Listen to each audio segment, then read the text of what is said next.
After the incident, Japan said that China was hostile and threatening, and Japanese Defense Minister Koizumi Shinjiro strongly criticized China during a press conference on the very early morning of December 7th.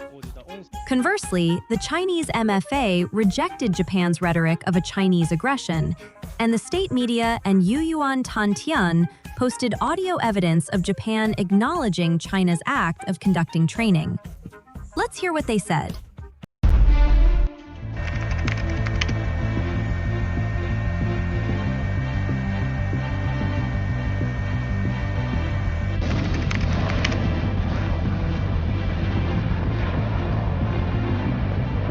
日本海上自卫队116舰，我是中国海军101舰，我编队将按计划组织舰载机飞行训练。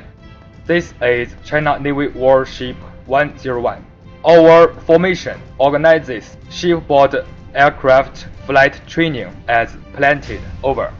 Chinese warship 101. This is Japan warship 116. I copied your message.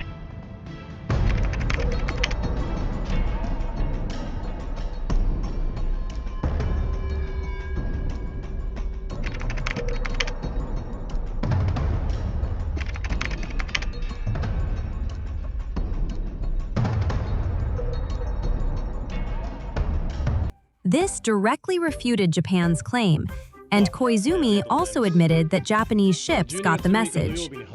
He did not dispute the authenticity of the audio, but he persisted in his sophistry, saying that the information sent by the Chinese ship was not detailed enough. On December 10th, China and Russia routinely held a joint Air Force exercise near Japan. First, 2 Russian Tu-95s entered the East China Sea from the Sea of Japan, converging with 2 Chinese H-60Ns. After this, the group of bombers, accompanied by 4 J-16, flew through the Gonggu-Miyako Strait and kept close to the Ryōcho-Okinawa island chain. Although this was a routine exercise, and the Chinese government said this wasn't a deterrence against any particular country, it is obvious that on purpose or incidentally, this still acted as a warning against Japan. On the same day, the US and Japan conducted a military drill too, with 3 Japanese F-35s, 3 F-15, and 3 American B-52s, signifying a military counter-response. Just like any other major conflict, it is not astonishing at all for the US to get involved in this conflict.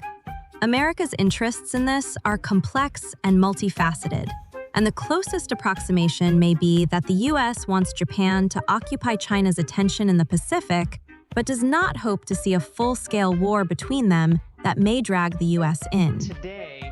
From the very start, on November 10th, a Fox News journalist asked Trump, "They, people like Xue Jian, are not our friends, right?"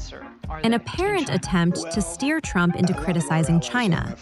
Unexpectedly, Trump replied, "Many of our allies are not our friends either. They have taken more advantage on us in trade than China did."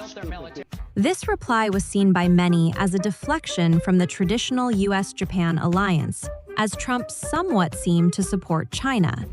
However, the rhetoric seen from US Ambassador to Japan George Glass on November 12th is completely different. He asserted that the US would support Japan and abide by the US-Japan Protection Treaty. He also included the Diaoyu Senkaku Island. These responses are sort of contradictory, so it is unexpected to see them come together. However, retrospectively speaking, these responses reflect the US's perception of the power dynamics in the Pacific.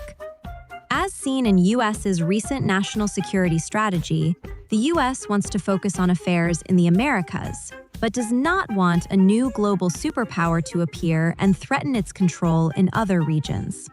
That's why it mentioned, "The US does not support any side from changing the status quo in the Taiwan Strait." The US does not want China to reunify Taiwan. This explains why, on one hand, the US supports Japan. It wants Japan to bear the immediate consequences of Chinese actions. However, a caveat to this is that the US does not want to be dragged into such a conflict directly because of its massive failures from intervening in the Middle East. The US leaders know that Japan would welcome a US direct intervention, but they also know that the US would suffer greatly from a direct battle with China. This puts the US in a dilemma. Given the situation where Japan actually attacks Chinese ships, intervening would mean escalation and great losses, but backing down would show its lack of military power. Therefore, it is rational for the US to allow Japan to provoke China mildly, but also to warn Japan against escalating into an uncontrolled conflict with China. Moreover, the US's stance was reflected in the November 24th phone call between Trump and the Chinese leader. While the call focused on many topics, the relevant parts are clear. President Xi outlined China's principled position on the Taiwan question. He underscored that Taiwan's return to China is an integral part of the post-war international order. China and the US fought shoulder to shoulder against fascism and militarism. Given what is going on, it is even more important for us to jointly safeguard the victory of World War II. President Trump noted that President Xi is a great leader. I very much enjoyed our meeting in Busan and fully share your comments about the China-US relationship. The two sides are implementing all elements of what we agreed to in Busan. China was a big part of the victory of World War II. The US understands how important the Taiwan question is to China. During the call, Trump said that the US understands the importance of Taiwan to China. The lexical choice, understand, is interesting, as it does not directly agree with China's stance. However, this word also reflects that the US knew that the Taiwan issue is a red line for China, and the Japanese actions have crossed it. Moreover, both leaders not so commonly mentioned the notion of militarism, and all agreed on safeguarding the victories of World War II. Well, who was the joint enemy of China and the US, and which country used to harbor militarism? Considering the recent turmoil, it's not hard to guess. One day later, Trump ordered a call with Takaichi. After the short 20-minute talk, Takaichi responded to the media, saying they discussed about strengthening the US-Japan alliance. When asked about Taiwan-related matters, she replied using a diplomatic tone and refused to provide any details. There are multiple details showing that Trump was not happy with Takaichi's statement about Taiwan. First of all, there are some unproven reports on Trump warning Takaichi to not stir up trouble, and there are also sources that claim Trump told Takaichi to at least lower her tone on the Taiwan issue. Yes, the Japanese government denied these claims, but there is one irrefutable evidence: Takaichi's reaction towards the media. Trump must have warned Takaichi to some extent and did not prop up support for her during the phone call, or else she would have informed the media to improve her approval rate. Moreover, on December 2nd, Trump made some funny remarks concerning Japan and South Korea. He said, "I've imposed historic tariffs that are bringing in so much money. Countries that were ripping us off, 5, including allies, were ripping us off for years. I won't use the names. I won't mention Japan. I will refuse to mention South Korea.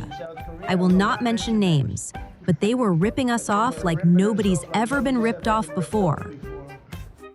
Trump, as I said earlier, did not fully support Japan. Neither did Trump directly support China. Trump does not want to be directly involved in the Indo-Pacific, but he wants to restrict China with the island chains. At the same time, he wants to exploit his allies economically and put them at the front of the battlefield. Japan wants to achieve state normalization through redrafting its constitution and expanding its military.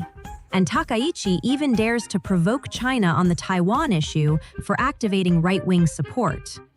And yet, all of these external factors should not become an impedance towards an amphibious assault for reunifying Taiwan from the perspective of the Chinese central government. And I bet they won't be able to anyways.